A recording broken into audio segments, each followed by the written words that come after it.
voies vertes sont d'anciennes lignes de chemin de fer laissées à l'abandon et qui aujourd'hui ont été remises en état pour être parcourues à pied ou à vélo.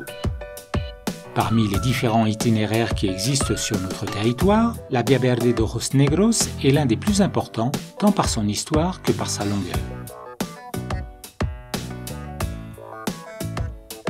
Tout commence avec la municipalité qui donna son nom à la voie que la compagnie minière Sierra Minera construisit pour aboutir à Puerto de Sagunto.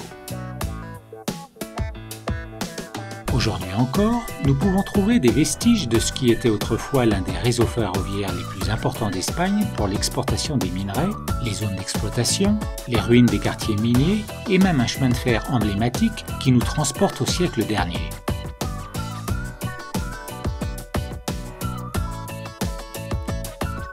Notre itinéraire part officiellement de la ville de Santa Eulalia, à Teruel, où nous trouvons une ancienne gare encore en parfait état. Nous profiterons d'un chemin facile et très accessible à toutes les personnes, ponctué de paysages spectaculaires, de tunnels et de diverses zones où nous pourrons nous arrêter pour nous reposer. Si nous n'avons pas le temps d'effectuer tout le parcours, nous pouvons choisir de le faire par étapes, comme la Valenciana, qui commence dans la ville de Barracas. Dans la Comunitat Valenciana, cette voie verte traverse la vallée irriguée par le fleuve Palencia, un lieu naturel couvert de forêts habitées par une faune variée qui se jette dans la mer Méditerranée. Des milliers de personnes viennent chaque année pour profiter de ces attraits et notamment de ces villages. La région du Camp de Morvedre en compte 16 au total qui contiennent un patrimoine culturel et naturel important à voir absolument. Venez découvrir certains d'entre eux.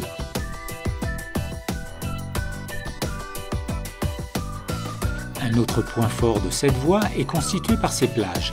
Nous pouvons nous baigner et nous détendre dans ces eaux cristallines ou pratiquer des sports nautiques comme le kayak et le paddle surf.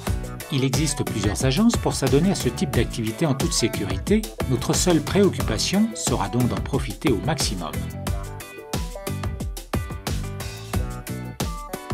Une fois arrivés à Puerto de Sagunto, nous pouvons nous laisser transporter dans le temps par son patrimoine industriel qui nous rappelle les origines de l'exploitation minière où notre protagoniste est le célèbre Horno Alto numéro 2.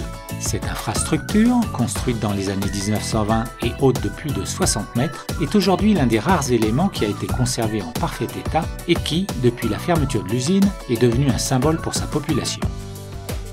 En résumé, la Via Verde de Rosnegros est une option de loisirs sains et écologiques qui convient aux familles, aux randonneurs ou aux cyclistes cherchant à profiter de la nature et à se déconnecter, mais aussi à apprendre et à se souvenir des origines de l'industrie sidérurgique, un des fleurons de l'économie espagnole au cours du XXe siècle.